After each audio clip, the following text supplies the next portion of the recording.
Hey there, I am Chris from Airwindows, and here is our Q&A stream.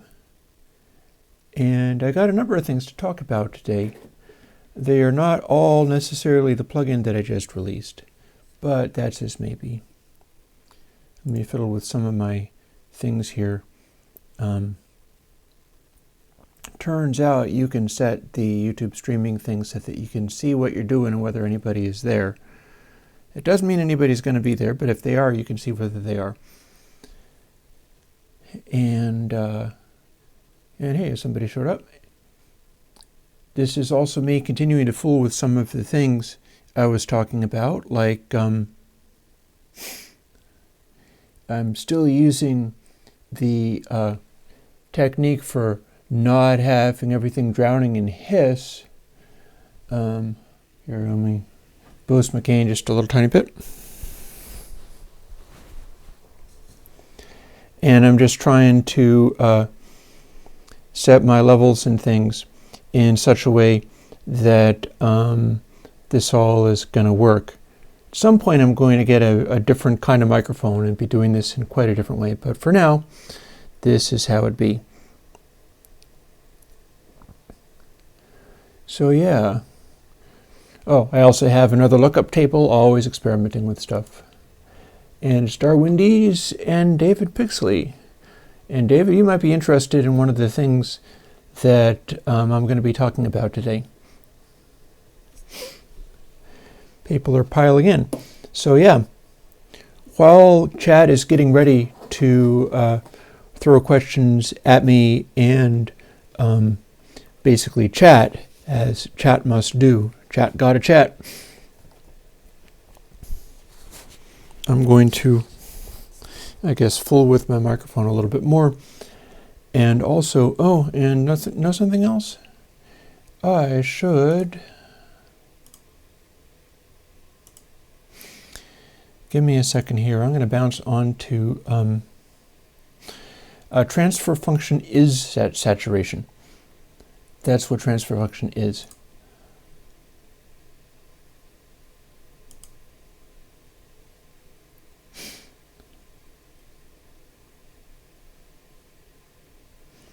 Don't mind me.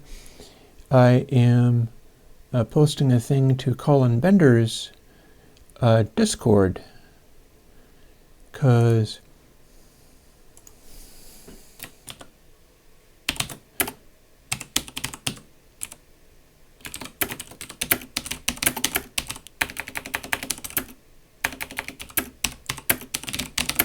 about promoting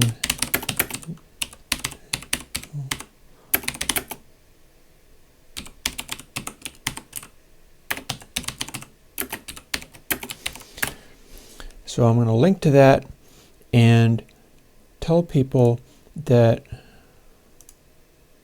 and I wonder whether create invite. I'm not exactly sure how to use this technology. That's fine though.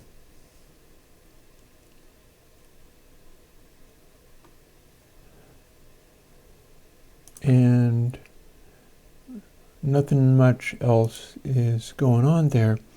So I will casually mention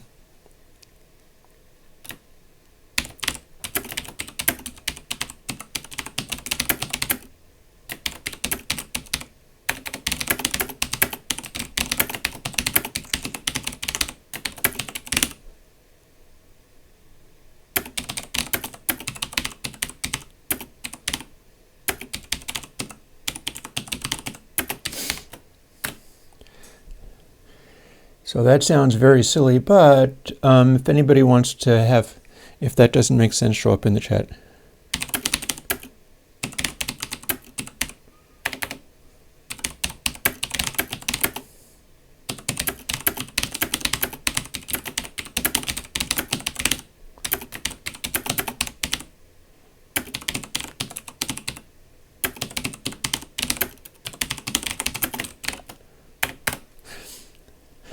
So yeah, so I can't be hanging around in the Discord. I should be talking to you and using this new setup. But anybody who does want to show up, I've just told them how to do it. So goodbye Discrod. And hello, Livestream. Somebody was complaining about the new audio. Honestly, I think I kind of like, I like the slight drive of it, although I was pushing it harder than I should have. Because anytime I do a new thing, I always make it go more than it needs to. But when I switched out the Heritage Audio successor, the background noise for my microphone and stuff got so much less, and things just got less hyped and exaggerated. And I liked that, so that may be a thing I'm going to want to keep. I'm just not completely sure. So yeah. And David, if you want to, I'll tell you where it is. It's no secret. Anybody who wants to jump in this Discord, I will promote them right back. Let me firstly go and find it.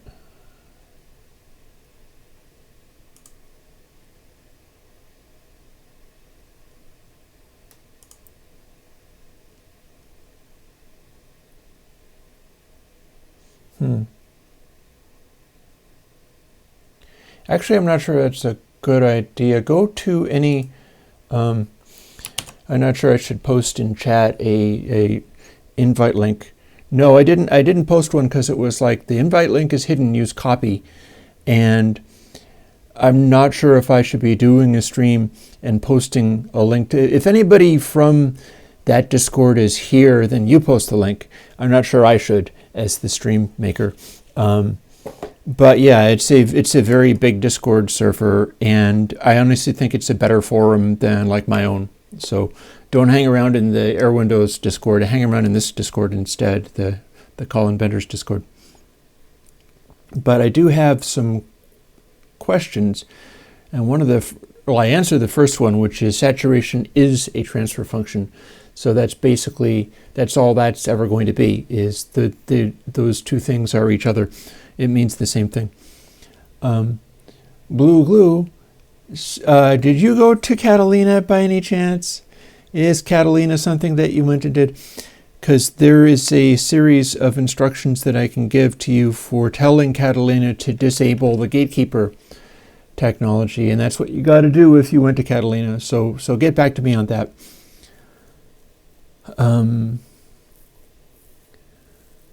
How's it going? It's this is pretty good. I'm going to be trying out some interesting things, and I feel good about making the effort to sort of do more for the community there. Blue Glue did go to Catalina. I don't know how much of this I can actually post in. Oh, and that's not the right thing. Don't mind me. I got a little tag that says Catalina Fixes. Let's see if you can even post this in chat. Might be too big. Oh, it's way too big. 861 of 200.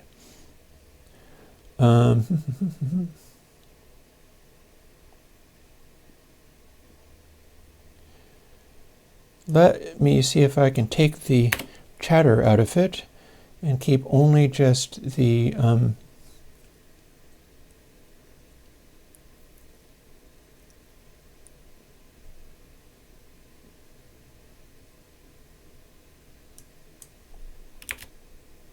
that's got it down to 275.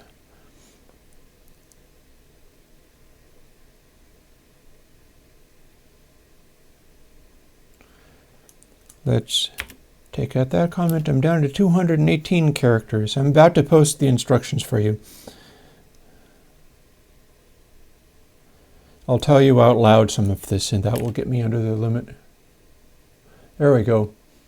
So this is an excerpt from the written instructions that I give to people who ask me for this in email.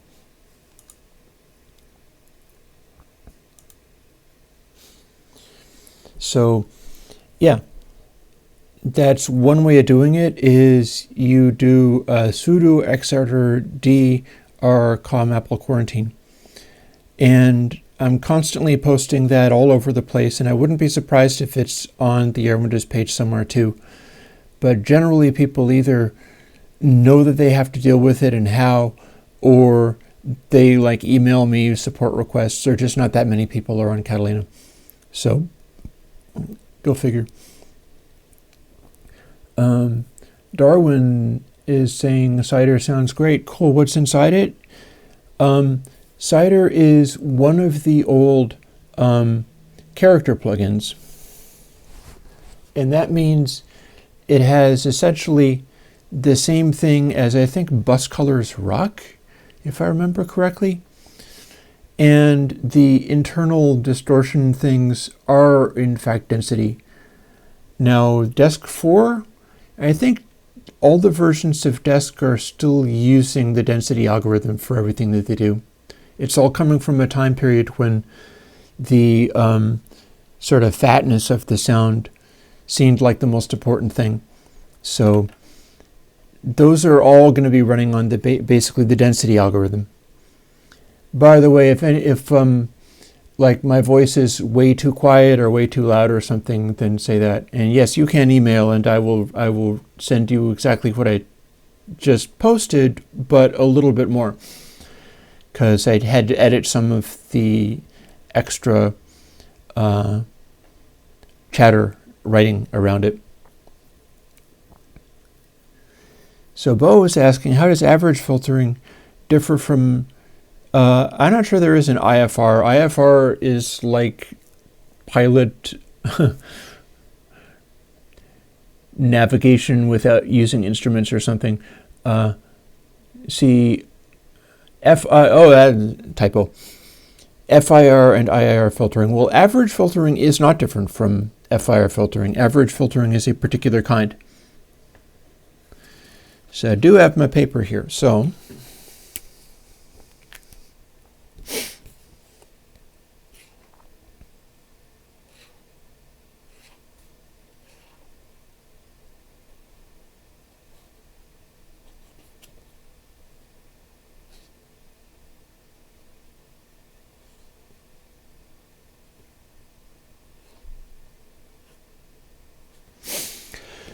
this would be FIR filtering.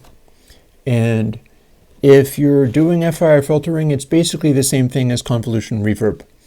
It essentially means you're taking the audio and a history of samples that you've got and applying them in turn.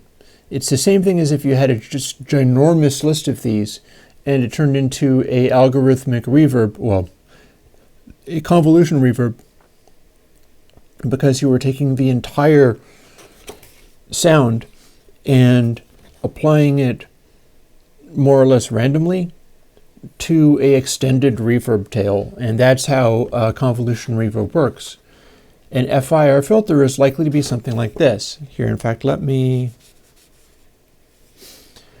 you're probably going to, and this is also inverted, so you're probably going to be doing something where there are little wiggles building up to a central main peak, and there's going to be one of them and it's pretty much stronger than any of the other ones, and then the other wiggles around it, and that's going to produce a kind of filter impulse. And if it's symmetrical around the central thing, it is phase linear.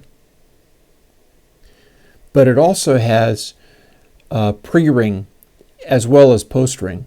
So phase linear means it's an FIR filter that is big enough, and if you're trying to get a really sharp cutoff, you end up needing wider sidebands. Like you're going to end up calculating stuff all the way out here and the opposite side.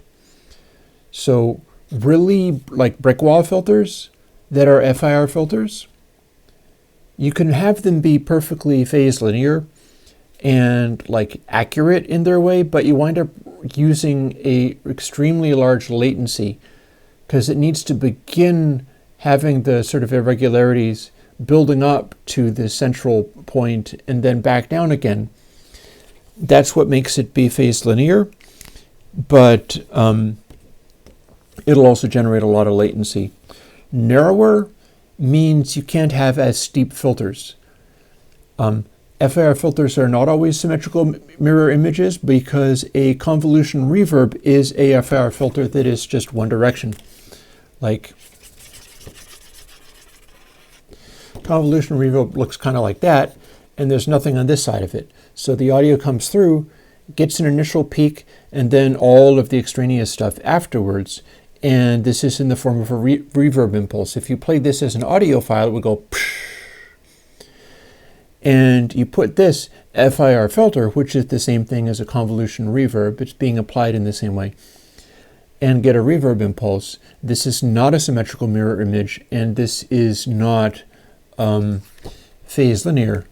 Although, funnily enough, technically that would mean if you took this and mirror imaged it, so that you had a backwards reverb going into the central point, going into the forward reverb, and it was perfectly mirrored, you'd have an ambience effect that was phase linear.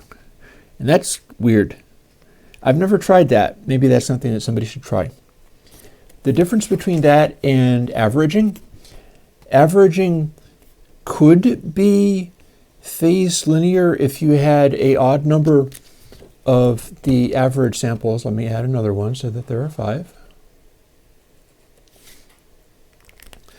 So if you're averaging 5 adjacent samples and you delayed it so that your output was the same as the central one, then you would have a phase linear behavior, but it would still have weird qualities because when you do that, the filter, it has some irregularities in its response.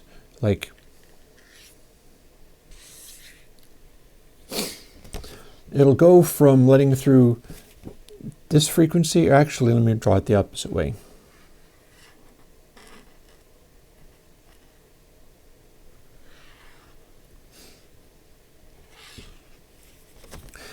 You wind up looking like this. You wind up with a roll-off that goes down, but then there's going to be a node in there, because if you have a large number of frequencies, it's like you don't have, when they do an analysis of this kind of stuff, there are windows that you can use. For instance,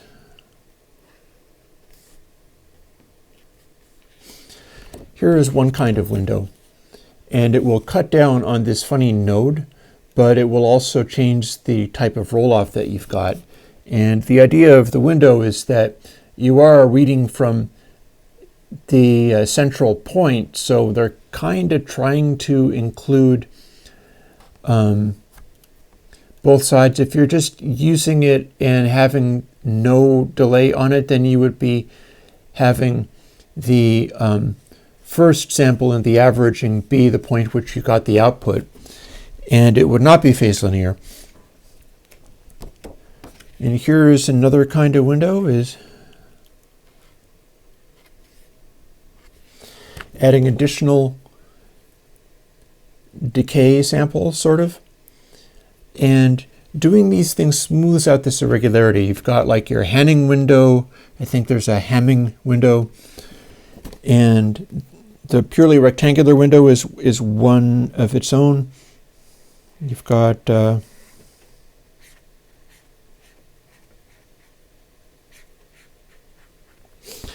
triangular window. I'm not sure if anybody uses that for scientific purposes because I don't think it's a useful behavior. You could do a window that was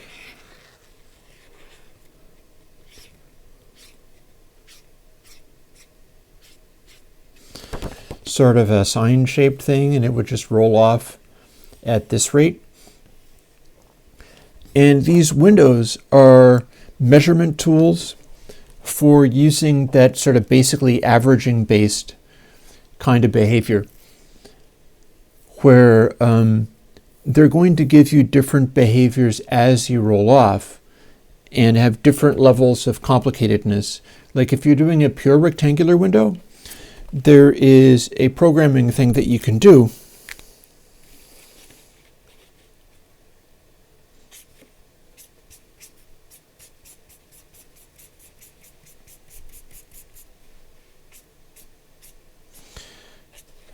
say you have a really long list of samples that you're trying to average.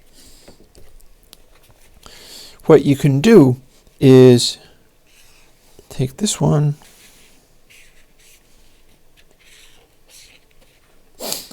and this one and take some kind of variable, like we'll call it x. And as you're going, what you do is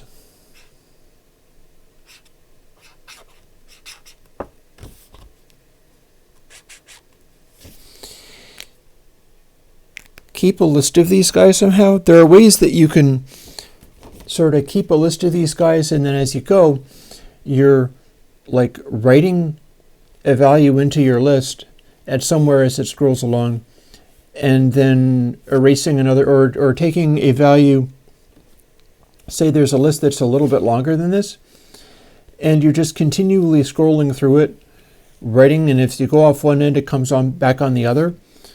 So Evermetrics does use a rectangular window, yes. And as such, you need to keep this memory, but you don't need to do anything with the values that you've written. Each sample, you only need to write one value down. And if you can do that, you can do a titanic, ginormous, rectangular average window with no matter how big it gets, it'll take more memory, but it won't take more CPU. And here's how you do it. You take your variable x, and when a new sample comes in, you add the new sample to your variable. You just add it. So they keep getting bigger and bigger and bigger. But before you quite overwrite the last time you wrote the value, you look ahead, like however much ahead behind, you go to another place in the list and subtract the value that you had written a while ago, because it's still in the list until you write it over. And when you subtract that, that means you've added this value to your number and then subtracted it back again sometime later. And that means the end result of this rectangular matrix will be the same as if you took all of these samples, moved them all over by one, each sample, and or painstakingly added them all up every sample. So it can be any size. The only restriction is the amount of memory space that you're willing to devote to that, and computers have lots of memory. That is not what Evermetrics does. Evermetrics does something more primitive than that, but this is how to do really big averages. Thing is, when you do a really, really big average like that, it starts to become so you're not going to get anything like high frequencies out of something as big as this. Even the number of samples that I've written down here is somewhat excessive. Like Evermetrics goes up to 10 samples, and this is looking more like 25 or 30. So it's a useful technique, and it can be a very CPU efficient technique because of that trading memory for CPU, that in your loop, you only need to add a variable to a list that you've got, add it to, add the sample to the variable that you're keeping, and then look back and subtract one from some time ago from the list that you're keeping, and it will stay, it'll follow whatever you're doing. It will be the same as if you painstakingly added up all of the samples in between. It's a handy trick. Now, there were some things that I was going to get onto, which I probably should before things get too carried away. And the last questions I saw, and there's Airwindows has another thing. And David, the funny thing is I was looking to use a frequency analyzer on the Evermetrics plugin video, but you know what happened? I uninstalled Voxengo Span when I uninstalled everything to get ready for doing the starter kit, so that I could have the AU list a really small list with only the starter kit in it. And so, oops. And I was just starting to record the video, and if I was going to go and put that back, I would have to reboot the entire machine.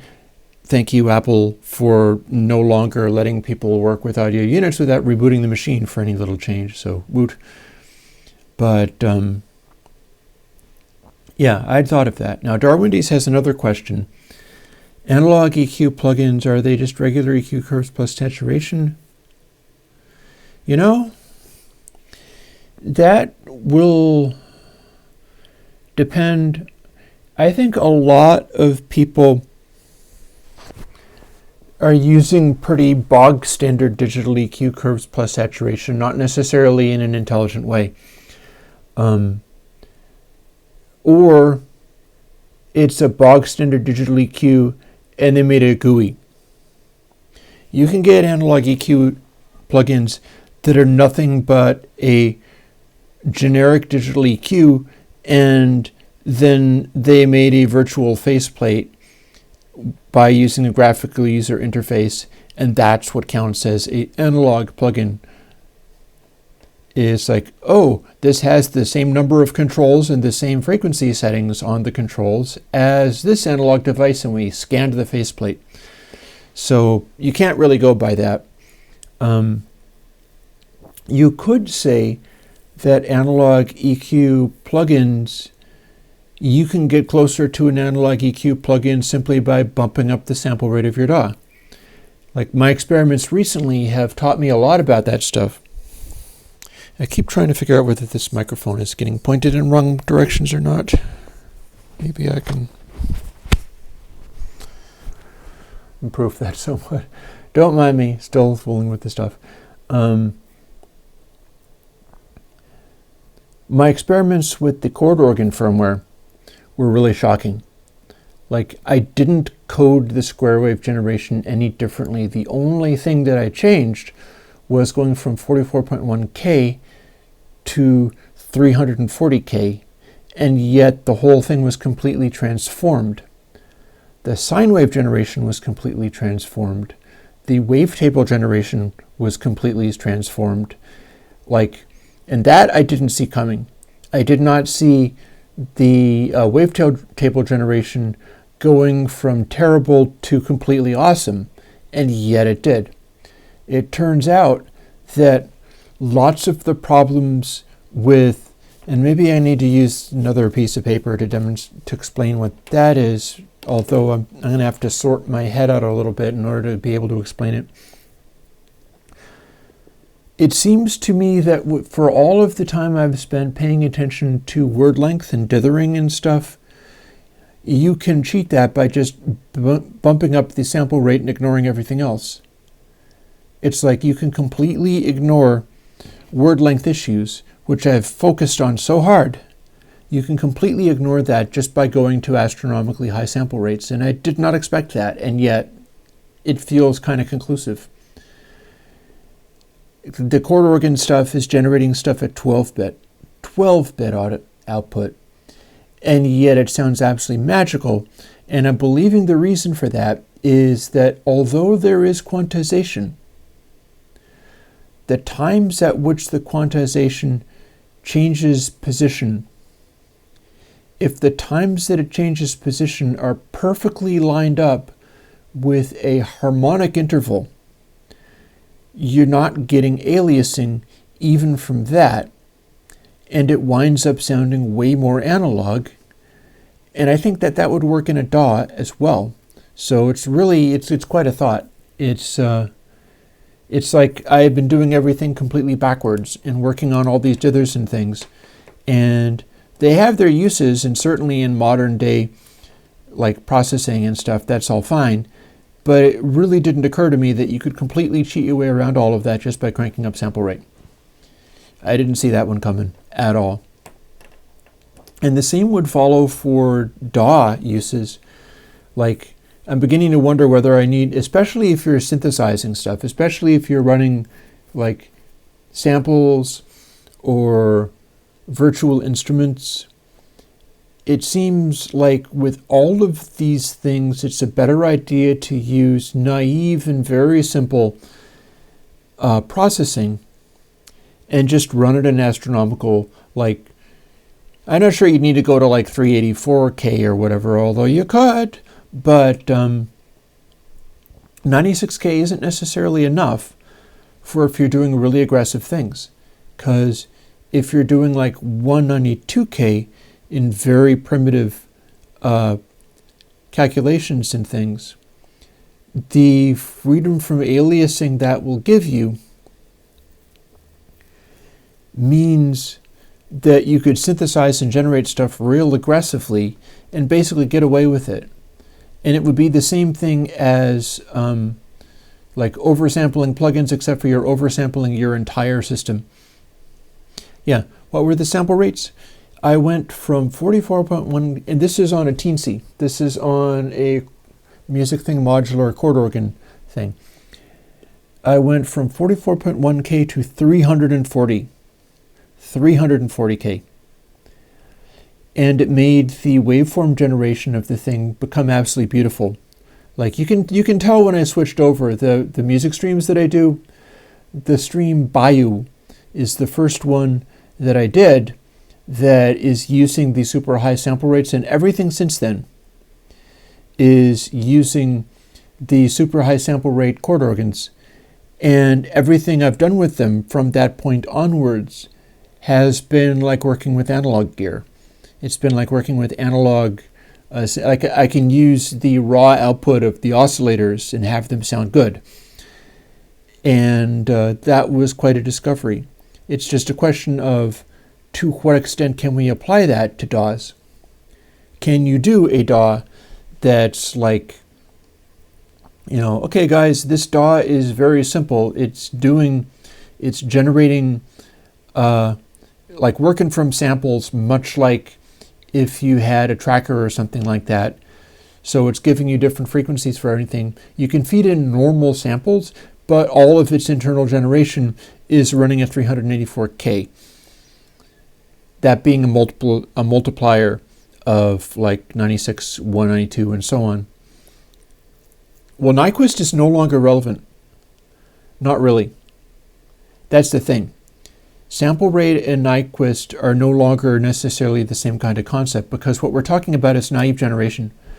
Remember, if we're doing work in DAWs don't honor the Nyquist limit. The Nyquist limit is what a analog to digital converter applies in order to not sample with aliasing. DAWs don't honor Nyquist. That's why they sound bad, is because all these things that we do, if you do a sudden change in any way in a DAW, it's likely going to make a change in the audio that is sharper and produces harmonics above the sample rate. Pretty much no matter, like if you were doing an abrupt change at 384K, that would also produce stuff that violated Nyquist. It's just that at a sample rate like that, you have so far down to go before the audio changes anything in band. So, yeah, and the most important thing to crank up the sample rate is essentially design. It's essentially the way that you're generating, like rather than doing really complicated things, what you would be doing is very simple, primitive, like the way that I design my plugins. Turns out that they work in perfectly for this kind of thing. Anybody wanting to experiment with those would probably have an easier time with my plugins than with anybody else's, because there's almost nothing to them. You would be cranking up the sample rate. You would need CPU, but I mean, computers run in gigahertz. Computers run way faster than audio. So it's more along the lines of, are your subsystems designed in such a way that they can handle it? And how are you going to sort of decimate the sample rate back down again to where you can give it to an output and have that make sense? And another thing that will happen is if you're doing that, you can run larger buffers. Normally in audio, we're trying to have quick reactions to things. So we're having to run, like 128 sample buffer, maybe 64 if you want really low latency. But if you were running at a super high frequency, you could be doing 1,000 samples and still get away with it and have it be responsive, because those 1,000 samples would go by in an instant. They would go by in the space of like 16 samples at a much lower sample rate. That's the whole thing, is digital audio was being done at these super low sample rates because people did not take into account the reality of doing these processing things in the digital domain and what that will do to it, and went by just the sort of Shannon theorem, if I'm remembering correctly, of sampling. The concept that if you sample this stuff in a band-limited system with the perfect brick wall filter at this frequency, then it can be, oh, magic perfect, wonderful. There's some truth to that. I do think that 44.1K is not really enough. And I'm not alone in thinking that. There are other people who agree with that point of view. I think that 96K is more than you need. I think you could go to maybe like 60, 80K. And if all you're doing is sampling and playing back, and if you have a word length that is long enough, then what you're going to get is effectively, sonic perfection. You just have to bump it up a certain amount. I've been in some wonderful arguments about this kind of thing, like when audiophiles and sound engineers get together and fight over what is actually necessary and what is not. It gets really colorful. And some of the heaviest theorists that you could possibly imagine don't believe for a second that like 44.1 and 16-bit are enough.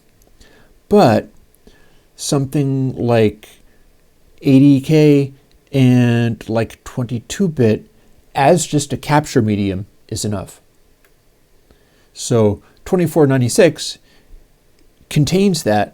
2496 all by itself is enough, although it is not counting stuff like if you wanted to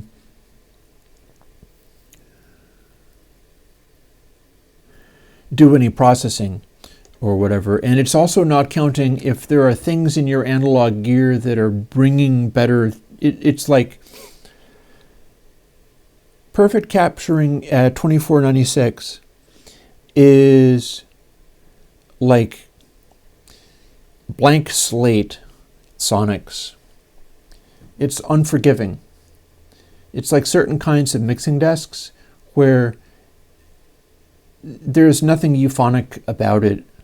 There's nothing that it's like making an acoustic guitar out of titanium or something like that. It's like perfection is not always what you're looking for musically. I've talked many, many times about how if you are trying to produce the effect of, say, an orchestra, nobody hears an orchestra from 2 inches away. You literally can't. You can't listen to an orchestra from 2 inches away because you'd have to pick one instrument to be next to and everything else is going to be farther. And as soon as you're even like 10, 20 feet away from something, the tonal balance is going to change. So you also can't mic an orchestra, mic every single instrument, sum them digitally, and have it sound anything like music or anything like reality, because you're not taking into account the attenuation of sound through air. You're not taking into account the nonlinearities of air. And this is one of the reasons that analog gear can sound good to people, is because it is not actually doing the perfect digital summing that is easily capable. So let's see now. EB is asking, what are my preamps? I'm using API 3124 plus. If anybody wants to get preamps, there are a couple of correct answers and not all that many. And if you ask any really heavyweight masters of technology and the experienced studio people, you can tell whether people like that know what they're doing if they don't talk about lots of different pre's for everything and instead talk about just getting one kind of pre, and there's only a couple of right answers. Neve are good, API are good. None of those are tube. As far as I know, there are no all-tube, well, maybe Manly might make one like that, but there's not really a all-tube professional grade, professional recording engineer mic pre. All of those are currently transistors in one way or another because, well, they're typically transistor and transformer is how like the top quality pre's are. So you will get a cleaner noise floor using it. Like I was getting such a cleaner noise floor that's why I went off using that compressor. It's a very cool compressor. I like some of the things that it does. And I also feel like it's sort of hyping things out a little more than I like. But when I cut it in, I did get additional noise. And when I started fooling around with making a recording and I realized how much the noise dropped when I turned it off, I was like, wait a minute, let me start fooling around with doing, and I'm probably going to do that for some of my music jams as well, is get into some simpler signal paths and seeing what I can get out of that. But yeah, preamplifiers, you can go API, you can go Neve, you can go clones of those various things. SSL is not professional mic pre's. SSL are mixing desks. There's a distinct difference. Like you can get mic pre's off of an SSL, but that's not going to give you what the SSLs are about as far as mixing is concerned. And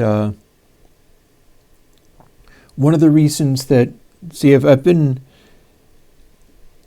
some of my researches have become interesting in various ways. Like, here's something that I was looking into, and it is a op amp.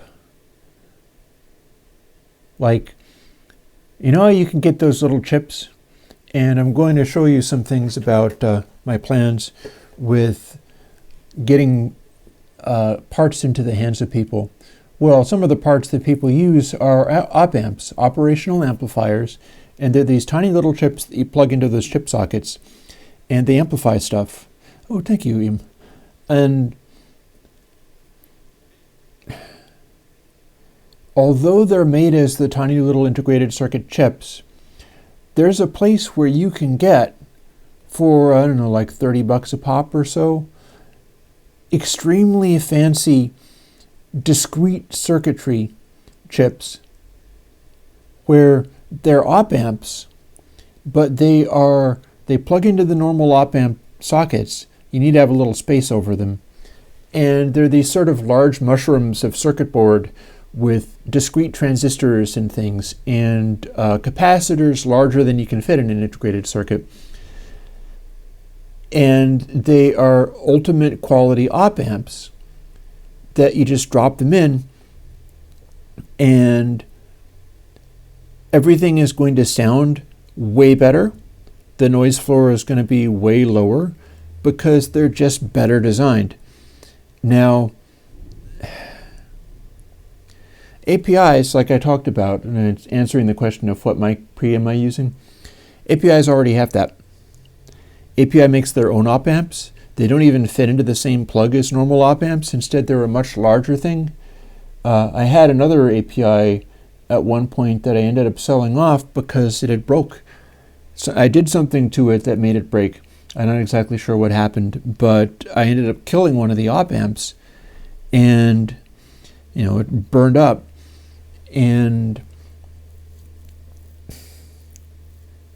I'm not exactly sure even what happened there. That's an expensive mistake to make too. But as a result of that, I went inside it and tried to fix it. It did not succeed, but the API op amps are like yay big, and there's a bunch of extremely large pins underneath them. It's an op amp, but it's clearly a discrete part op amp, much like this one I'm talking about. Analog devices are high quality, but this discrete transistor one that I'm talking about beats the analog devices ones, because those are still integrated circuits. I've got some analog devices op amps. There's a lot of cool different kinds of op amps. I've got some very nice analog devices op amps, but the discrete transistor one, which I discovered, and I don't remember exactly, I'm going to take a moment and look it up so I can at least tell you what kind they are. Projects, hardware, no, not hardware, tools. I'm derping around trying to find the specific op amp that I was talking about. Maybe I'm simply not going to find it right now. If so, that's okay. Yeah. Let's not go searching for that right now. But there is a company that is making discrete transistor op amps that you can plug into a normal op amp socket. It'll replace all of the ones that are standardized in that way. And as a quick answer to the question about, actually Brian Vessel has a question as well. Any plans about a correcting phasing plugin? No, I don't have plans for a correcting phasing plugin. And the correlation meter, that's mono to stereo. So I would think that if you were trying to make the correlation meter be in phase, just switch to mono. Maybe I'm misunderstanding. So what is the DI chain for bass guitar? I don't do guitar DI. I'm going to have to fool with that because I have plans of getting into trying to firstly bring out some of my old guitar amp plugins. I don't feel that they were successful, but all the same. Oh, and come to think of it, I never did give chat. Here. Hi. This is you. I forgot to bring you up on the screen. I guess people were fine with that. Anybody who has just showed up, I'm at 26 viewers, which is very cool. Yeah, that's you. It's live chat. If people say horrible things, that's just my sorrow, I suppose. Not a big deal. And yeah, Bo, you're talking about the same one. I think you're talking about the same guys. I just spent a minute trying to find it, and this is not a good time for me to do that, so I'm not going to try to find it right now. But it is the company that makes the hyper quality op amps that were oversized but with a regular pin layout. They're made with discrete transistors and discrete capacitors and are really something special. So you can get stuff like that, and you can design circuits in such a way that you could retrofit stuff like that.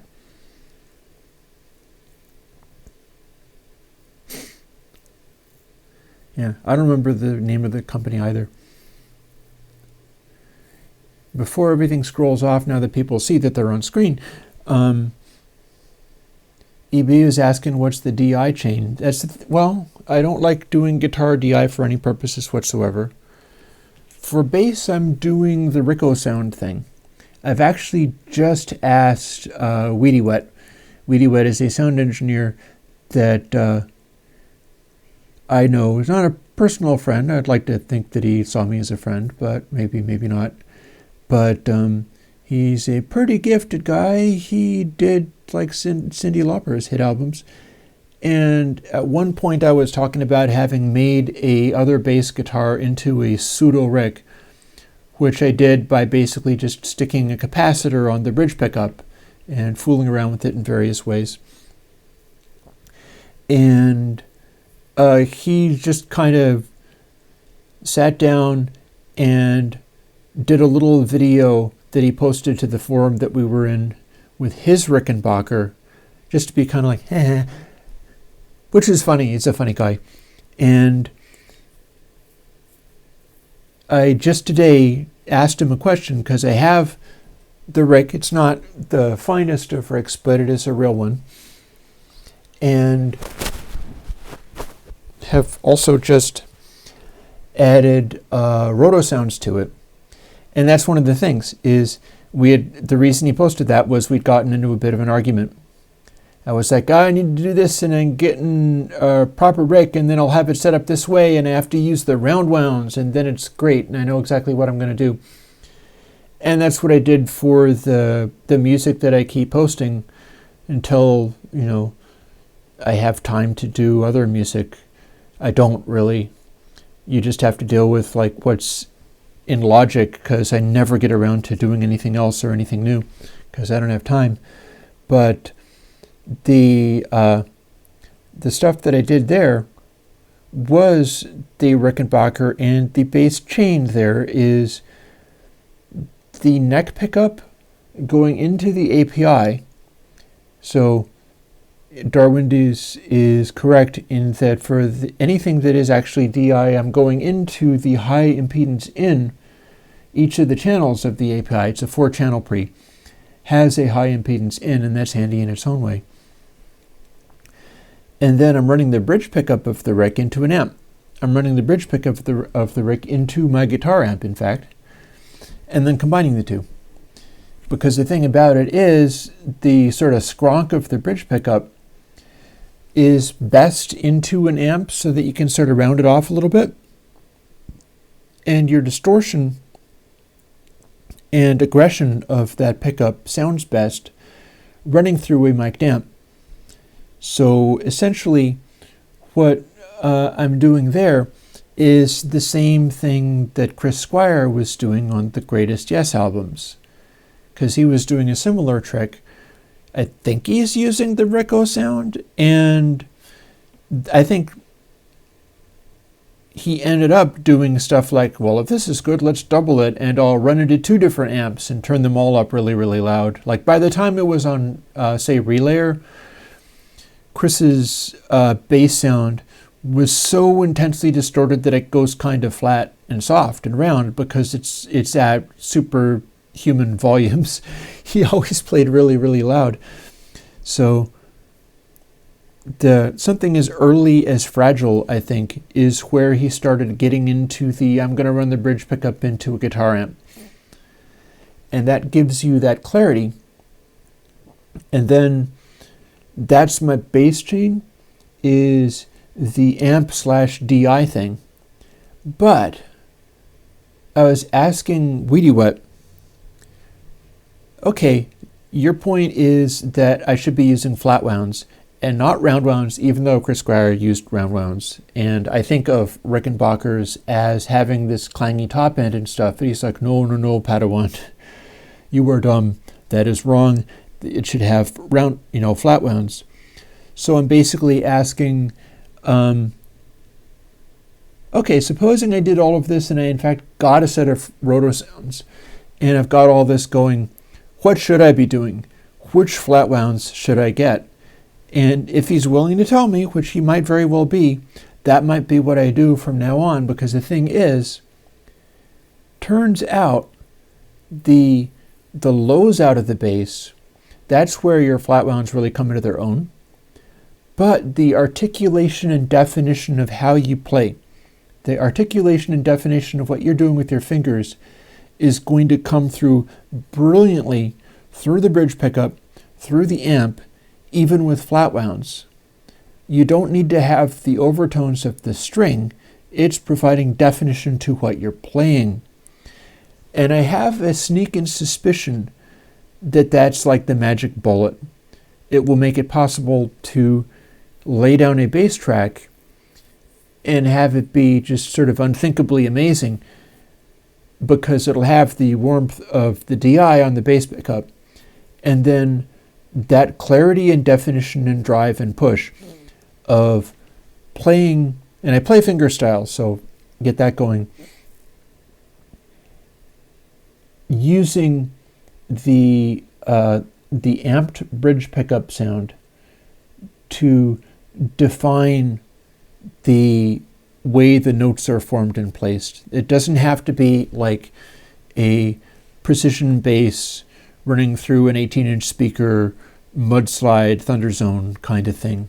You can have a lot more clarity in what the string's doing and still have like warmth and roundness and bassiness out of it.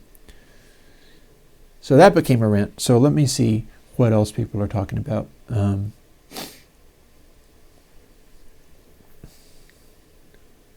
How did I get CPU much lower on console 6 than console 5? Console 6 is not using the sine functions. Console 6 is using a simpler algorithm that was donated me from somebody else, actually. They basically did stuff in some kind of graphing plugin, some math plugin, and we're like, oh, hey, this is a graphing thing where I apply this distortion from this formula, and then this formula takes it exactly away again. That's what console does. So they were like, why don't you try this out? And I went, okay. I tried it out, and I was like, hey, this is just like console, except for that it kind of kicks in faster and easier, and it's more aggressive. So it has its own, it's, I would say, more intense than console 5. But one of the reasons that the CPU is slower is it is a simpler equation rather than being a really accurate sine function. But a sine function is a sort of mathematical perfection of one kind of maximally smooth algorithm. So console 5 is smoother than console 6. Console 6 is a different algorithm that can be reversed, but it's got more edges to its way of doing things. Like when we talk about generating harmonics out of doing this kind of thing, then if you ran into console 6, it would produce higher harmonics for a given amount of distortion. Console 5 sticks to it will stick to like the third harmonic and then only gradually begin introducing fifth harmonic after it's already doing maximal third harmonic. So console 5 will have less aliasing than console 6. And that I can be quite certain of, because console 6 is kicking in its distortion with sort of more corners to it. It's less smooth than console 5. And console 6, because it's a much simpler math algorithm, is a much lower CPU. Anybody who is actually thinking about doing super high sample rate stuff might consider that concept as well. It's like you might want to just gain stage stuff a little bit lower, run console 6, simply because it can do stuff and you'll be able to run it at the higher sample rate without it crashing or not letting you run enough tracks. So best man, any chance to do some DSP programming tutorials? I kind of am. Like when I talk about stuff like this, that's kind of like a DSP programming tutorial. You bring up questions, which I answer, and that works kind of like a DSP programming tutorial. Any thoughts on a mixer with built-in audio interface like Studio Live from PreSonus? I guess it depends on whether you want cheap and cheerful getting running for very easily. And I still have opinions on what's good for that. But you get combination things like that, they're never going to behave as well as dedicated things. Like I've got expensive pre's, but they don't have anything else other than a high impedance input. And even that is sort of like, well, they could have left that off and I would have been equally happy.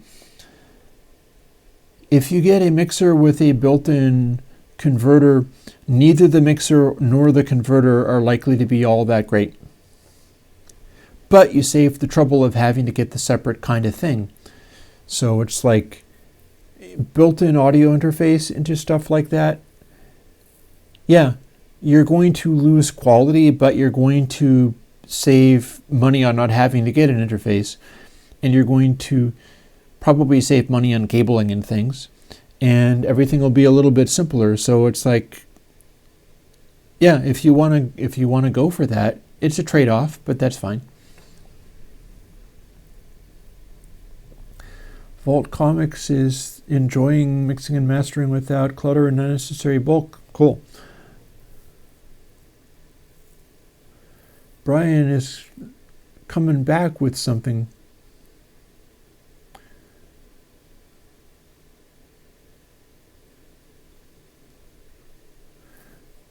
I'm still confused. is you're talking about the correlation meter, and avoiding plug-in instruments where out-of-phasiness will kick the meter into its negative half. Yeah, you should not pick plug-in instruments that are wildly out of phase if they're a problem for you, or you pick the plug-in instrument and tell it to produce its audio in mono. Basically what you're just looking for is something that is more of a monoizer. You could do that in low frequencies and leave it super spread in high frequencies. I've got stuff like that, like 2-vinyl is something that you could use that has a capacity of rolling off side information. So look into 2-vinyl for that if you need, for instance, bass to be more centered. I'm not sure if I have a proper mid-side plugin as such, other than the 2 plugins, Edisdim and mid-side. And those could be used for that purpose. It might be a little bit tricky to do it.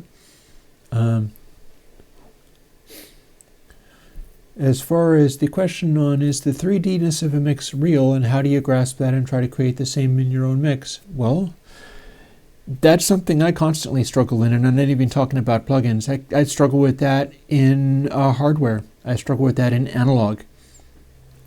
And by that I mean I'm looking to experiment around with different configurations of compressors. With the I've got my converter now set to transformer. Anybody following my SoundCloud knows that I have been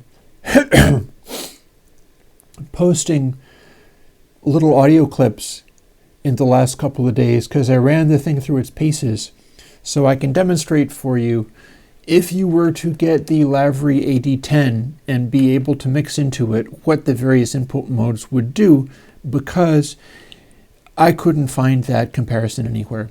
So I made it. So now it's demonstrated. Now it's out there and you can hear what the Lavry modes are for. And interestingly, the tube input mode seems to be slightly asymmetrical and gives a sort of extra sparkliness and cuts down on the negative side of the waveform, but it doesn't give you any peak limiting of any kind. It's not clipping the audio, it's just clipping sort of half of it and redistributing the peaks a little bit. And the complex mode seems to be both of them in series. It's like tube going into transformer.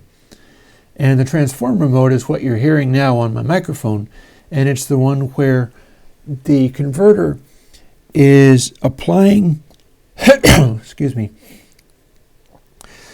applying a clip effect to the delta sigma aspect of the digital audio capture before it gets decimated down to the normal sampling rate and stuff. So basically what they're doing is, what Dan Lavry is doing, is different modifications to the sound, probably fairly simple ones, because doing this stuff in delta sigma is not simple. But he's doing some pretty simple behaviors, and he's doing them before stuff gets decimated down to the existing sample rate, meaning that he's able to do them before stuff gets Nyquist filtered, meaning that he's able to digitally distort without aliasing. And I can tell that because that's what he claims, is like, this is my way of distorting without aliasing, I wonder what you think. And nobody really knew what to make of it. I think I know what to make of it. And, you know, again, you're hearing that on my microphone because I'm running the transformer thing on the microphone. So now my my levels are actually way quieter than they usually are, and I've already had somebody complaining about it. Like, oh, it sounds terrible, it's too distorted. Well, it is distorted, that's what that does. And the reason I'm doing it is it's an alternate way of smoothing out dynamic peaks, and I was using compression, and I decided that the compressor was adding too much background noise, and I didn't like that. So I'm playing with something else for the moment. And somehow we got onto that from the 3D-ness of a mix. So what I keep experimenting with is different ways of shaping things. Like I've had a crate SRS on my reverb returns, because it also serves as a amplitude boost, and that's useful in its way. But I keep experimenting with this kind of stuff, and it's a funny balance. Like, there is a scale between 3D-ness and how dense and forwards and solid a mix sounds. You don't get both at the same time. You kind of pick one or the other. I might be leaning more towards the dense and solid side and away from the 3D-ness side for some of my stuff going forwards. We'll have to see how I feel about that. I got to experiment with it. But 3D-ness is kind of like the emptiness inside the mix. If you slam stuff, you start losing it really fast. You can get the 3D-ness through accuracy of capture, through lack of saturation and distortion. And the more of it you have, kind of the more empty stuff sounds, because the 3D-ness is the space inside the mix rather than the solid audio and stuff in the mix. Pick your poison. It's going to be some kind of balance between the things. And I often feel like if you're doing stuff like that and you go for perfectly even balance, that's boring. You might want to go for in this one I'm doing maximum 3D-ness, lots of space, lots of emptiness and vibe. Or this one I'm doing minimum 3D-ness, everything is really solid, maximum sort of visceral, physical feeling about things. Now, how to grasp it or create it, I told you some ways of getting rid of it, like oversaturating and over-distorting things, making stuff too dense. If you leave space and then you have sort of background, like 3D-ness often requires some background subtleties like reverberation, audio that feels like space out there. And that's probably not going to be bright space either. But there are kinds of 3D-ness that is like bright space. It's just not super loud and dense. There's a lot of peak energy in it, as opposed to dense solid sounds that are mostly RMS and don't have a lot of peak energy into it. 3D sound would technically be above and below U2 also, David. But that is more difficult. One of the things I was fooling with the Creator SRS, and I have yet, at some point I'm going to update seriously for Chad Clark, who was asking for it, so that I can incorporate the stuff I've been learning from using the Creator SRS on my reverb returns, because it has been teaching me lessons. That said, I might be about to go back off of the SRS again and away from lots of reverb everywhere, simply in order to be running a simpler path that's not all, like, I don't know how to describe it. I don't know how to explain what I'm talking about.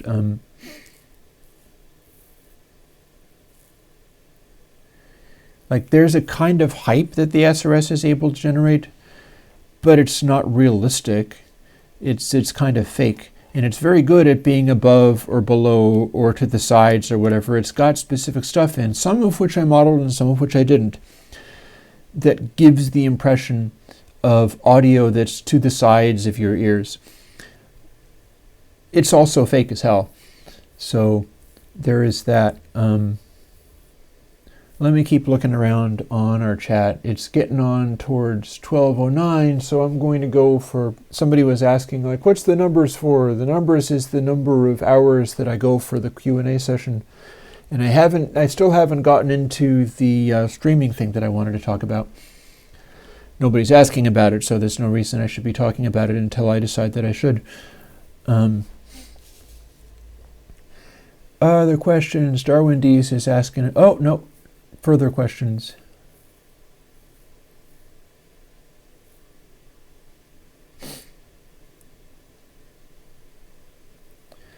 synth streets, like what's the optimal sample rate for a fully in-the-box virtual synths? Geez, at this point, I would say, can you make it happen at 192K and then downsample it for doing stuff with it? If you could make it happen at 192K, that's probably optimal. If you can't do that, can you do 96K? The more, the better. This is what I learned from these boxes, the chord organs. Those are really primitive. Those are fully in the box. Those are very crude digital generation and stuff, and yet going from 44.1K to 340K was absolutely magical. That's going to apply to anything that you do in the box as well. It's all the same. It's all generating stuff and dealing with it. So optimal sample rate is more. Optimal sample rate is as much as you can feasibly get. And then you downsample it afterwards to do stuff with it, like make CDs or post it. You can downsample it to 2496 to post your final result to things. It's how many tracks do you need, and what are your sound sources? Like if you're using soft synths, literally soft synths that are generating waveforms, then if you're doing a crazy high sample rate, you can use really primitive soft synths and they'll sound amazing. Like you're not going to have to do something like, oh, I need to use massive or whatever. You don't necessarily, well, if you're doing soft synths, you don't have files. It's MIDI or something. So if you're running at a super high sample rate, that might be the time to revisit older soft synths that don't work very well at lower sample rates because there's too much aliasing. Because those are the ones that are probably going to be able to run at the wildly elevated sample rate. That, or you can tell your other soft synths to not oversample and just run them naively, you know. And then yeah, remember that you can always do a lot of stuff and do it basically in MIDI. Like your entire project or something like Renoise. If you're using something like that, you've got your samples. They're going to be resynthesized and repitched on the fly at whatever sample rate you're running. And then anything that is a virtual instrument in there is going to run at the elevated, the sample rate. And the stuff that you're using as samples don't have to be any different. You can use lower frequency samples perfectly fine. It's just anything that you do with pitch is going to be improved by running at the wildly elevated sample rate. And the storage drive only comes into play when you're capturing the final audio. And 192K audio compared to video, that's not that big. It might be in the gigabytes in space if you do hours of stuff. Like when I capture my 96K 24-bit stuff for my music's posts, it's about 2 gigs. The entire capture of 2 hours or so is about 2 gigs. That's all. And that's a lot, but in modern computers, our drives are very large. So it's big, but it's not so overwhelming. And, I wouldn't want to keep all of them on the same drive as I go year after year doing it several times a week. It'll start piling up.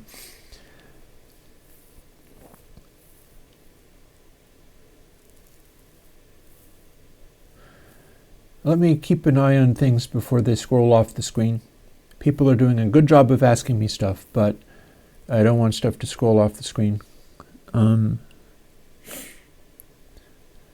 My phantom-powered mic with a transformer produces intermittent squealing and popping sounds.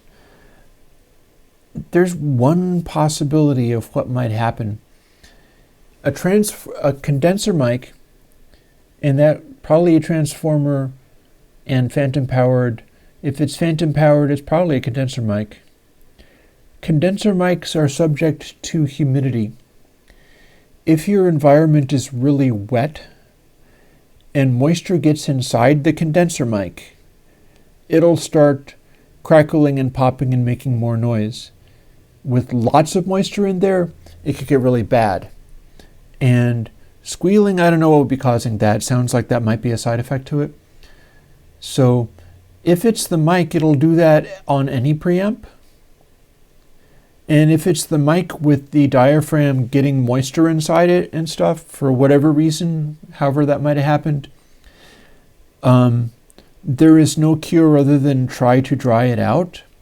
Like pack it into something with a bunch of dry rice for some time and see if that makes it any better. And there might not be any good long-lasting answer to that, because if the diaphragm develops humidity inside it, that's going to be a continuing, you like, the noise from that is it basically becomes a broken microphone at that point, and what you're looking to do is try and fix it. But the way to do that is much as if you were fixing a phone that had gotten dropped into a sink or whatever, and that is just try to dry the thing out and see if that helps. If it doesn't fix it, then I don't know what will. Oliver is asking, what level should I be hitting tape? It's like the length of how long a man's legs should be is long enough to reach the ground. As loud as you need it to, tape will clip stuff so that you can just smash it as hard as you want. The question is, how hard do you want? You can leave it completely, like you can not even get anywhere near clipping and it's still going to have an effect. If you want that subtle of an effect, then you'd be hitting it much gentler. Go by your ear. It's like, what level, how should I set my EQ? Well, I don't know. It depends upon what your mix needs. So if you're curious about that, you're asking the right question. It's just that you need to be asking it of yourself and not me, because I don't know what your mix needs. 80 clip is the last plugin after tape. Well, 80 clip isn't going to do anything if you put it in after tape. I'm pretty sure that tape has an iron bar in there, so you're never going to get clip levels out of it. On the other hand, I think 80 clip has an additional boost factor. If you really wanted to engage that, then what you could do is put it after tape and give a few more dB of gain into it. Because if you just put it after tape with nothing, no additional boost, no additional gain, it'll never do anything. Also, I think clip only is better than 80 clip at this stage, but that's a whole other story.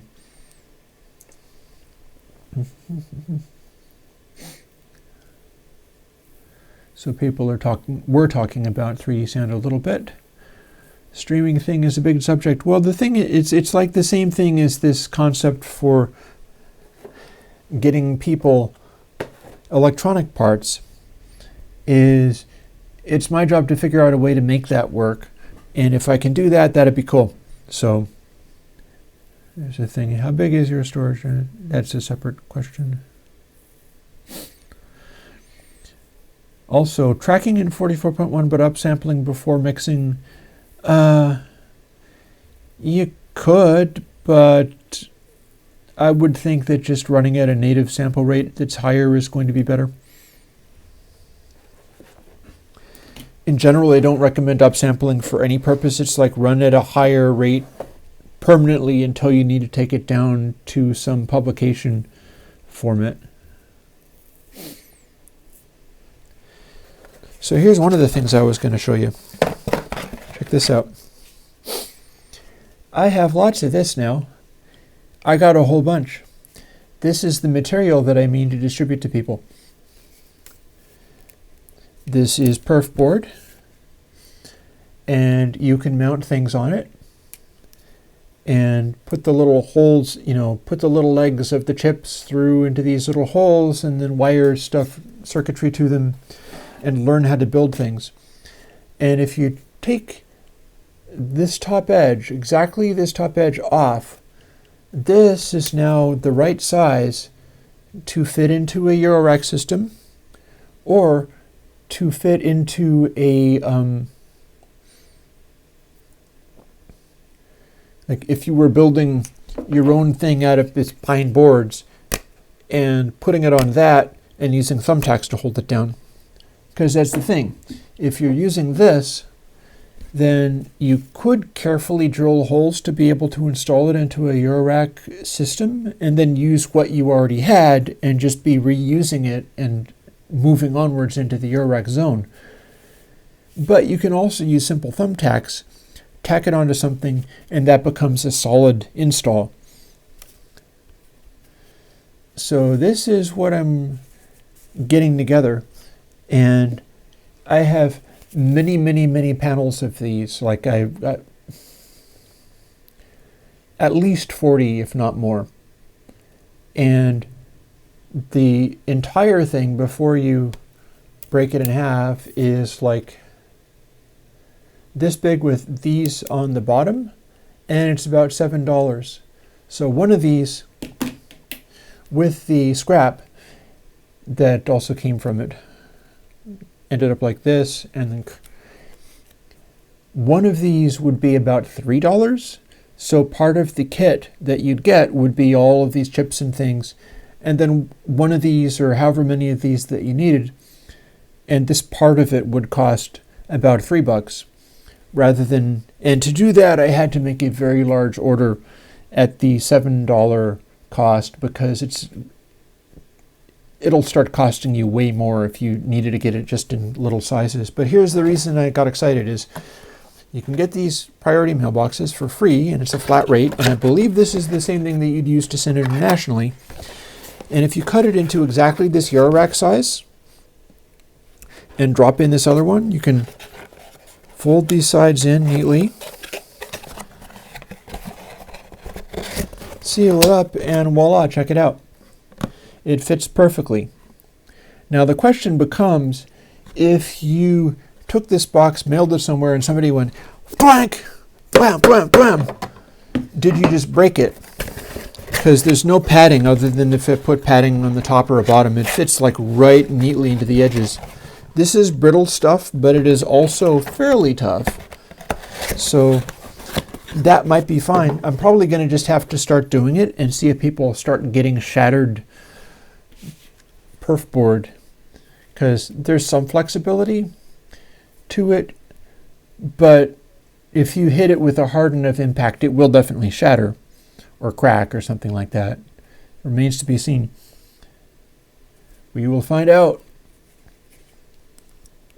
Also today I have something else coming, which I can't show you yet because it didn't arrive yet, but I went to a place called Electronic Gold Mine, and they had these little tiny trim pots. Like I stuck a trim pot on one of my controls over there because I realized I was going through a VCA and a 10-uverter needlessly, because all I was doing was consistently cutting a voltage level down a specific amount, and I never changed it and I never fooled with it.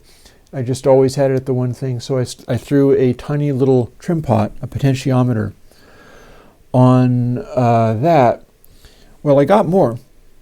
I found a place where I can get 200K potentiometers, and they were trying to blow out the surplus that they had, and they had these 200K trim pots, like little Panasonic things with a Phillips head screwdriver control on it.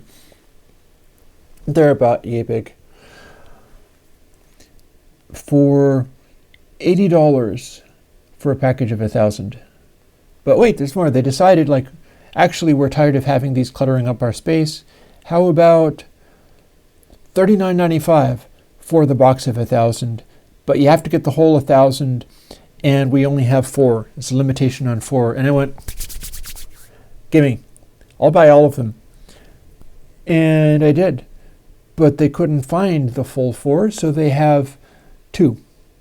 So I have 2,000 tiny trim pots coming in the mail today. 2,000. I'm not going to use all of them, because what that means is when I send people their box of stuff with their chips and whatever kind of thing that they're getting out of that, I can also be like, okay, so do you also want a pile of these trim pots? Here you go, 3 cents each. And that kind of thing is what's going to make people able to start experimenting with this stuff themselves without needing to be able to budget for massive investments in things. Like if you follow the Look Mom No Computer YouTube channel, You can see what that guy's up to at the moment. He is making a giant, massive drone synth with 1,000 oscillators or something like that. That's neat, but it's horrifying if you've priced that stuff out, because he's now got 1,000 knobs. And I'm not sure what kind of deal he was able to strike. Some of his stuff he's getting from Mouser, because I recognize the boxes. And if he's dealing with Mouser, they don't necessarily have 1,000 knobs in stock, and if he's buying them by the 1,000, he's going to get a certain amount of price break, but it's not really that wholesale type stuff either.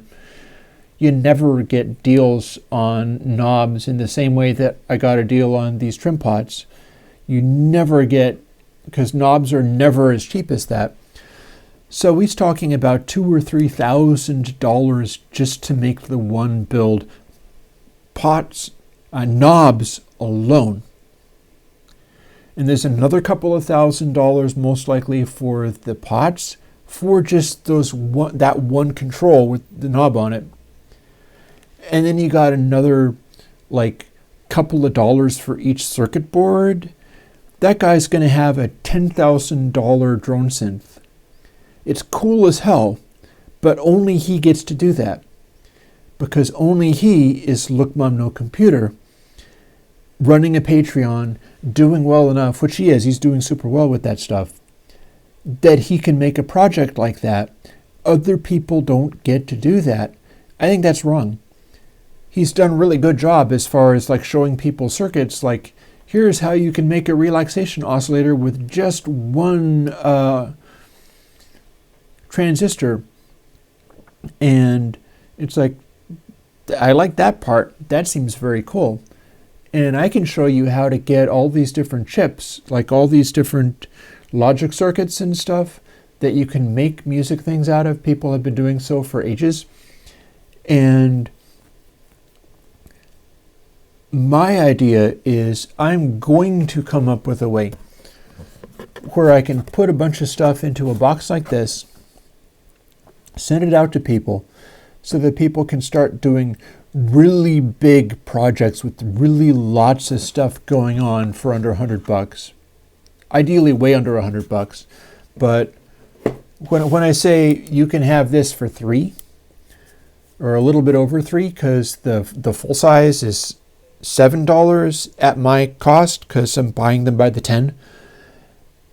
And so this becomes $3, and you could get a couple of those, and then that'll cover quite a lot of area. Like if you were doing, it's just about enough to fill a rack. So if you got one of those Eurorack things for taking a simple 19-inch rack and putting Eurorack stuff on it, then you could get a couple of these, and then you'd be able to fill that up, and lots of little parts to go on it, and just wire it all together. And if I can come up with a way, and I can, believe me, I can, to get playability and designability in there without you having to buy the potentiometers and the knobs and all the things that cost several dollars a piece. Instead, it's like, okay, guess what? You have to use a microscope. Sorry, you need to run this one with tweezers and little tiny screwdrivers, and placing like 22 gauge wire. And I supply the wire. You can have the wire. You can have different colors of wire. I'll get it in massive bulk and then give it to people in 10-foot lengths for insanely cheap. But you're going to run your entire synthesizer that way. You're going to switch stuff around by unplugging the wire from one of these IC sockets and plugging it into the adjacent thing in the IC socket. And maybe you're going to need to use the glasses or a magnifying glass, but you're going to be able to make a really fancy synthesizer for like $40. So, yeah. Oh, Rick Valken has a very good point. 20 knobs for $2, €250 on AliExpress. That's another option. That's not necessarily an option that I'm going to be doing, although I am considering making like mass quantities of things like LED orders from AliExpress, but they're not the only possible thing. You can go to All Electronics. You can go to Electronics Goldmine. Basically, what you're doing is trying to find people who have over-ordered stuff like that from places like AliExpress, and then had surplus and needed to unload the surplus. And so you wind up like those Panasonic trim pots should only be like 30 cents or so. They're not as expensive as full size like Look Mum No Computer is using. They should already be pretty cheap, but I'm getting them for 3 cents a piece because they're surplus. And that's the kind of thing I'm working on. Let me see now.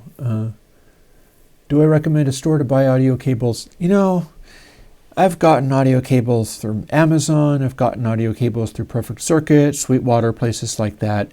Whatever you need in order to get audio cables, you should. This stuff that I'm doing, I'm trying to design it in such a way that you're using bare wire and no jacks, no connectors, no audio cables. And so you never have to buy plugs because everything is just plugging a wire into an IC socket.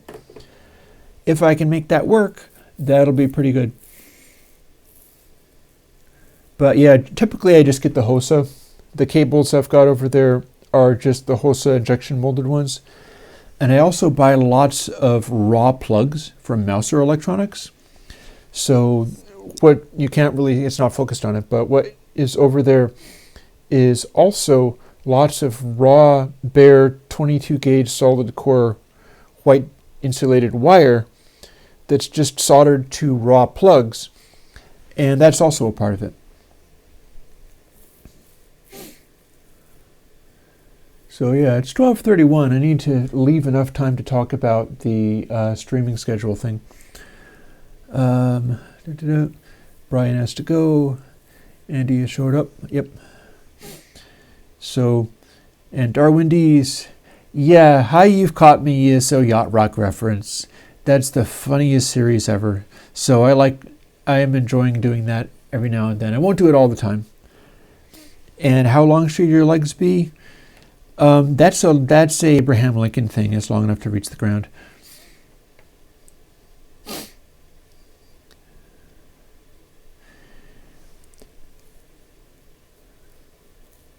Now here is something that is topical for our current discussion of dropping by my streams or getting reminded by YouTube. I mean to start doing a schedule for streamers. And I say, I got 25 people here. If any of you folks have an opinion on this stuff, then sound off. Here's my current proposal. Is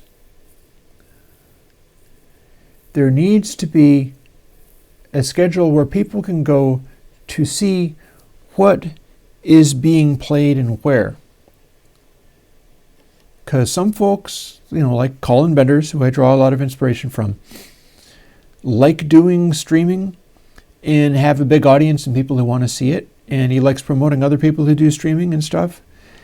I don't have nearly that capacity to promote people, but I set up to stream regularly and I show up when I say that I am. So if I say I'm going to do music streaming, I'm going to do some ambient stuff on Thursdays at 11 o'clock in the morning, then I show up and do it.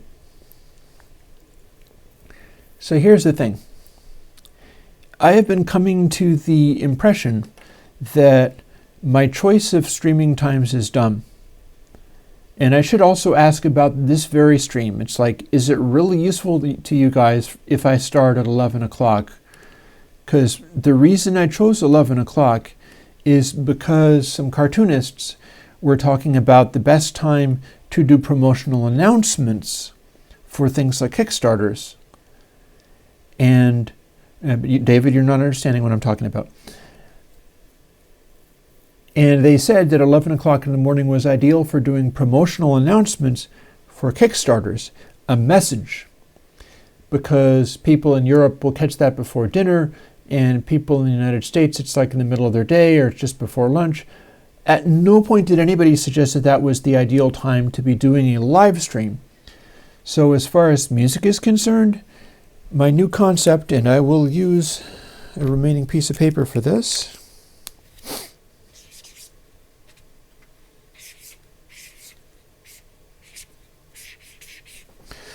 Eastern Standard Time, 3 o'clock in the afternoon, which means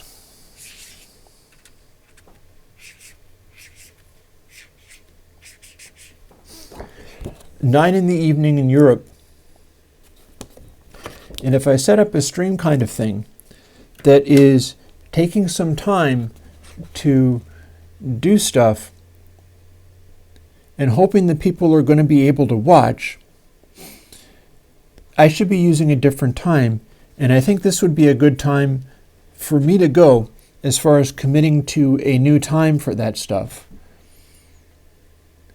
Like I am favoring the idea of making my music streaming more Europe friendly, because most of the electronic music work that I know that's being done is coming out of Europe in one way or another. Like what Berlin did with techno was amazing.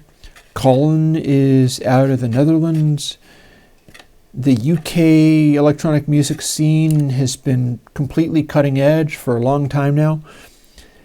It is the idea of doing this in such a way where it's like I'm doing my music streaming and it is literally while everybody in Europe is having dinner. I'm starting at 5 and I'm going to 7. Go ahead and miss dinner, or you haven't gotten home from work, or you're just settling down, or you have, assuming people even go out to work. This is coronavirus times. That's kind of what Colin was doing as far as modular streaming.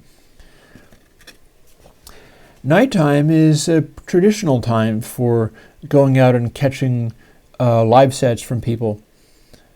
And I feel like this would be a better idea, and it would not be a bad idea for other people to do likewise.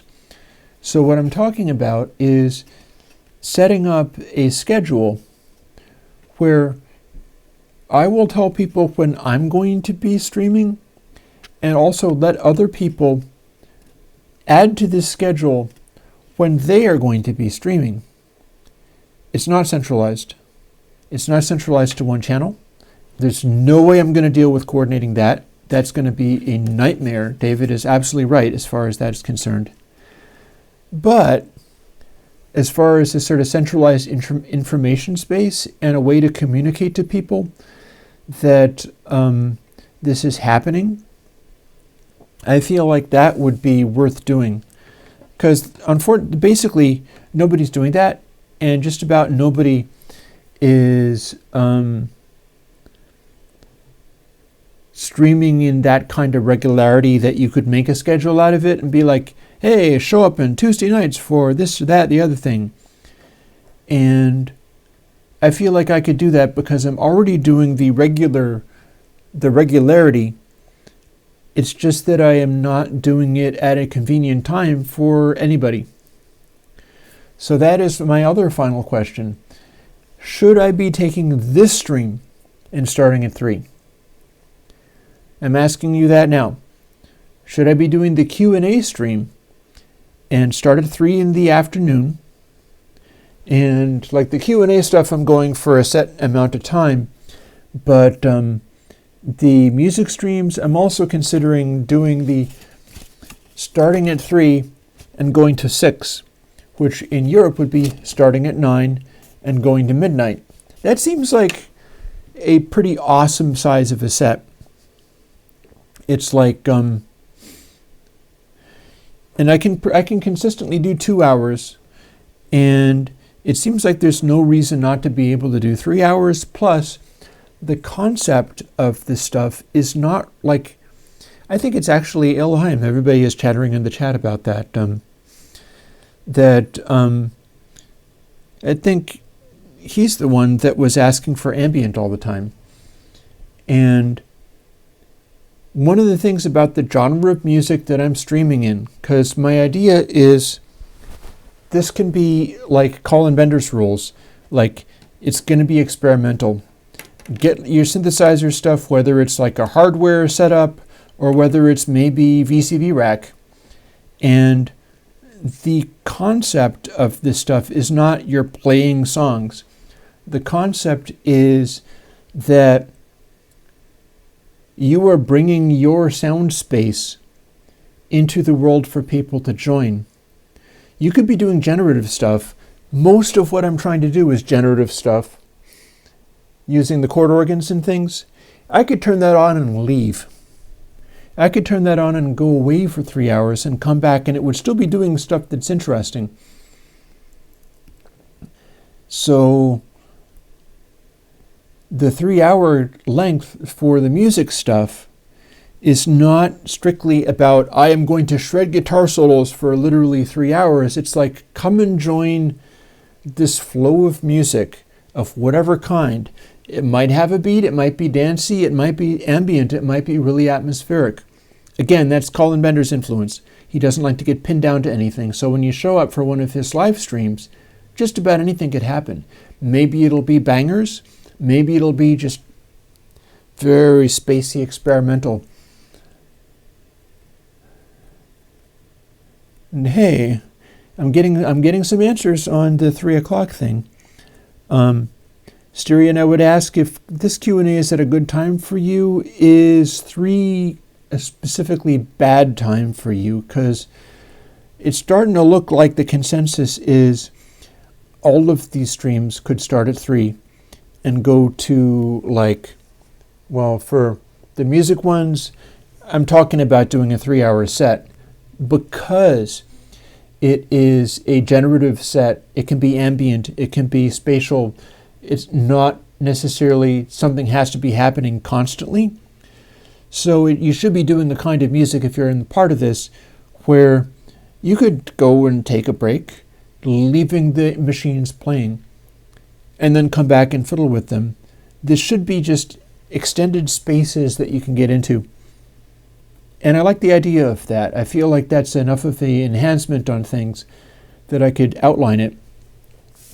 If we do that, and again, 3 o'clock Eastern Standard Time, 9 o'clock Central European Standard Time, go for 3 hours. I can start setting up a schedule, which I'll do anyway, and put the times that I'm playing, which is going to be a couple of nights a week, probably not extending to 3 nights a week. It's happened before, but and then tell me, give me the information saying, like, this sounds cool, I'll be part of it, can I have this time slot? It looks free. And then, if you can do that, I will add you to the schedule and add to the schedule where people should go so that they can go to your page or your stream or Twitch or YouTube or whatever it is that you're doing and check out your section of the thing. And in 3-hour sets, we're talking quadrants. In theory, it could get to the point where there is a schedule, and for every hour of the day, there would be somewhere to go where somebody is playing experimental electronic music. I don't know how feasible that is. That would require a lot. That's like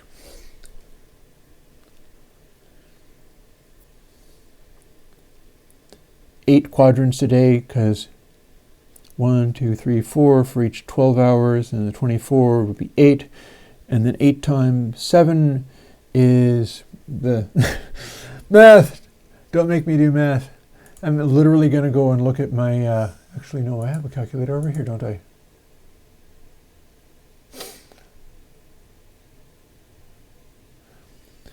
So what was I saying?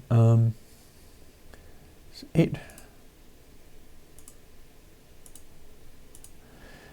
That would be 56 time slots a week of 3-hour sets to fill the schedule up completely.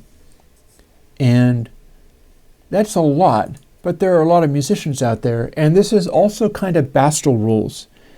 If you remember, there are times I've talked about how cool it is that Bastel gets these synthesizer jamming sessions together. I don't know how much they've been doing it, but they've been doing, they would get together at some kind of smoky bar or club that they had, and people would do, I think, 30-minute sets, or then much shorter sets, and they'd have wide ranges of modular players getting together. They'd more or less arrange it in order of You know, if you're in prime time, you're ending out the night, you're probably playing dance music and you probably know what you're doing. But then they would also have people sort of starting up that were just making drones or weird noises or screaming into a megaphone or something like that. Just, they would have really wacky stuff going on because they were a completely creative free zone. And the whole thing about that is there's no reason that setting up a schedule for places to go where you can catch modular streaming, this doesn't have, I mean, if people wanted to tune into something and they didn't like what they were hearing, they didn't have to stick around. It's not necessarily about we're going to guarantee that all of these things are going to be popular. No, no, no. This is about you can play out somewhere on a regular basis and get better. Practice and learn how to do your thing and get better. And be doing it in a community. It's not guaranteeing that anybody's going to be listening, but if it's known that this is what we're doing, then curiosity can be aroused and people can go and check the things out. And you'd have a time slot. You'd have a residency. You would have a place that you would go on a regular basis, and it would matter, like you need to actually do it, to stream your thing.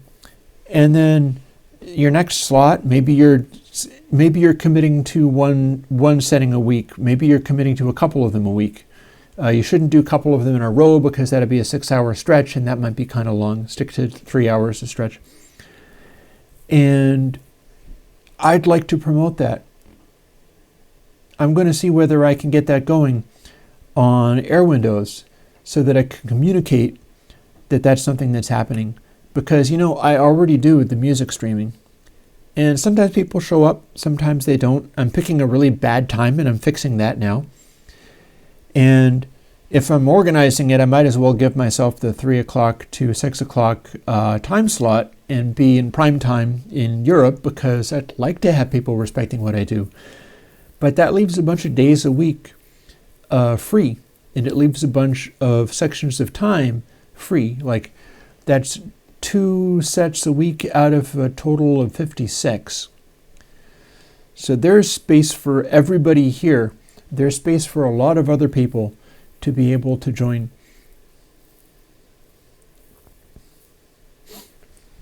So let me scroll up a little bit since I'm getting towards the end of my stream today.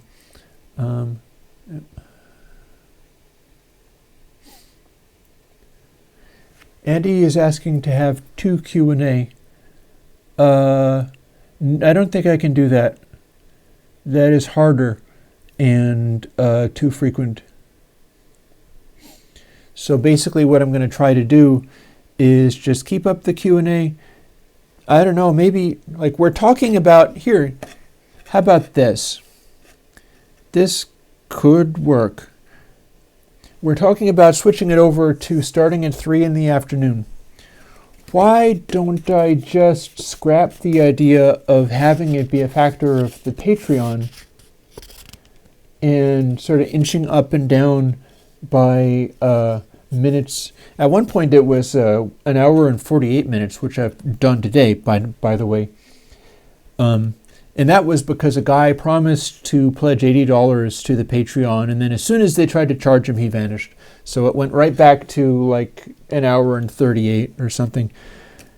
Go figure, that's always the way that is.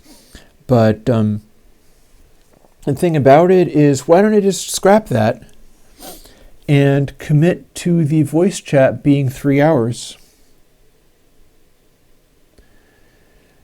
Monday, 3 in the afternoon, and I will stream to 6.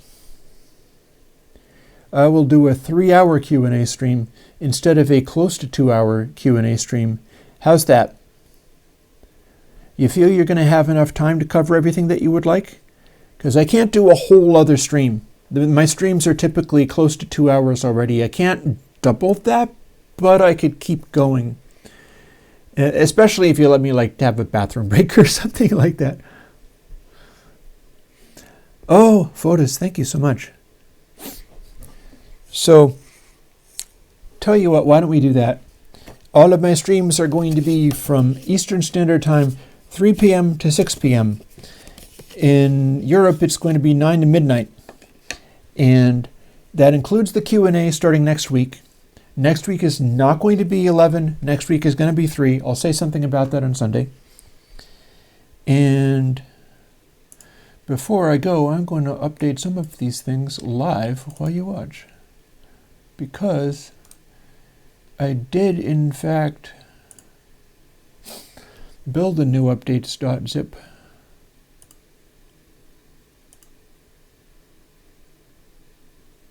Oh, I didn't update the GitHub though. Yep, so that's what I should do, starting immediately, but the Q&A will be next week.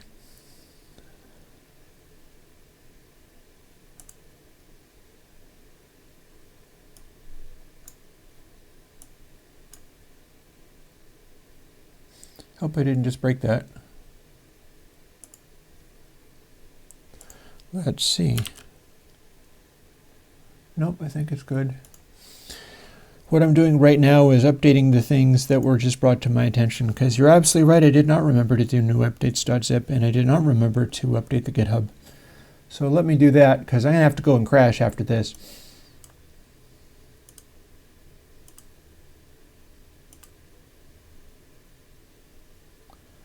Assuming, of course, that I can. Yeah, I think that's going to work. Do-do-do.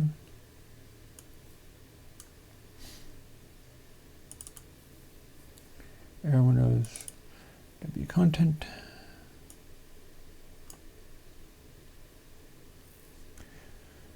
When I posted Airwindows Darken, I was like, but wait, there's more, but I'm not telling you yet. I have a mystery secret plug that can't really be tested coherently, and I can't tell whether it's actually good or not. That's going to be interesting. So let me do this. Ben of Ben and Gear recently did a thing where he was able to bring in a bunch of people on voice and video. I might try that. He was experimenting with some kind of streamy thing that enabled him to do voice and video, and that seemed very powerful. And let me see. As far as the GitHub is concerned, I need to update this with, good heavens, Dark didn't get updated in GitHub. Boy, I'm really letting the ball drop all over the place. Darn it, I'm fired. Curse you, Chris.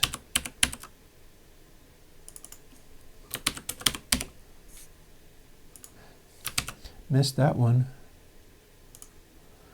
While I'm at it, let me have a quick look and see whether the Dark got into new updates, because I thought that it had, but it looks like it did. Yeah, so Dark didn't get updated in GitHub, and did get updated in new updates. So now new updates is up to date. And Linux VST, Dark is now entered into the Linux VST build thing. Somebody is trying to offer me a way of fixing that and making it better. I don't know enough about it to be able to immediately respond, but it's possible that I'm going to update that a little bit. If that person is able to talk me through it so I understand what I'm doing, then I'll allow it. And Evermatrix is added to cmakelists.txt. And now I have to drag and copy several of these things over sort of one at a time. So let's see. MacAU to GitHub. Dark to GitHub AU. MacVST, GitHub. Dark to MacVST and GitHub. Source to the Linux GitHub Evermatrix and Dark. And lastly, the WinVST build to GitHub Windows section and Dark, leaving only at the moment the mystery plugin that I'm not talking about. And now I run GitHub Desktop, and it probably insists that it's going to build itself again or update itself or something stupid like that, because it's run by Microsoft now, so it always updates itself for pointless reasons. Yay. Over to Airwindows. 2 new things, so we'll summary. Matrix is capital.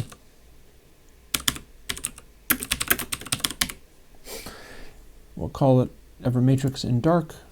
We'll commit all the changes and we'll push origin, and once I finish doing that, I will have done all of the things that were brought to my attention. Yay. All right, there you go. There you go. New updates is now updated, and the GitHub is now updated too.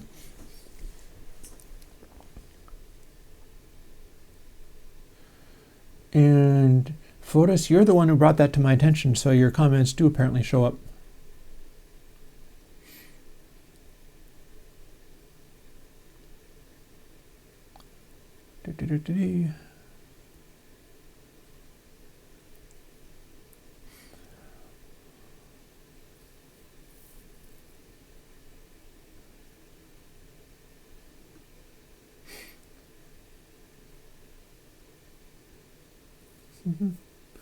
Prime time in London, very good. Thank you 1,000. You're welcome 10,000. Yay. And we're just about. Minecraft stream schedule is going to be as usual if that's already in the evening, and that's coordinated with several other people, so it's not mine to just randomly flip. I could talk to them about doing. The trouble is that we tend to do 5 or 6 hours that way. So starting at 3 tends to produce the situation of if we started Minecrafting at 3, we'd still play to midnight and we would like miss dinner and everything, and it would be terrible. So we can't do that. As you know, my live streams, music or Q&A, stick to their timing very accurately, except for that this one has gone to literally 2 hours. I'm not willing to do it to literally 3 hours today, though, because we covered a lot of ground. But, yep. So, yeah. So, coming up, it is Monday. It was Q&A day. Tuesday, I'm going to do a music jam from 3 until 6 Eastern Standard Time, 9 to midnight Europe. Wednesday is going to be Minecraft, and again, I start at 6 o'clock my time and go late. Thursday, another music jam, most likely 3 o'clock Eastern Standard Time, 9 o'clock in Europe, another 3-hour session. And then this coming Monday, we're going to have our first Airwindows Q&A starting at 3 o'clock Eastern Standard Time or 9 o'clock in Europe, and going for 3 hours. And we will see how that goes. So with that, I will say goodbye to chat for now.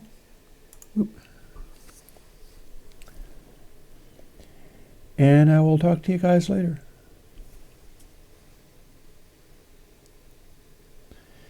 Bye-bye.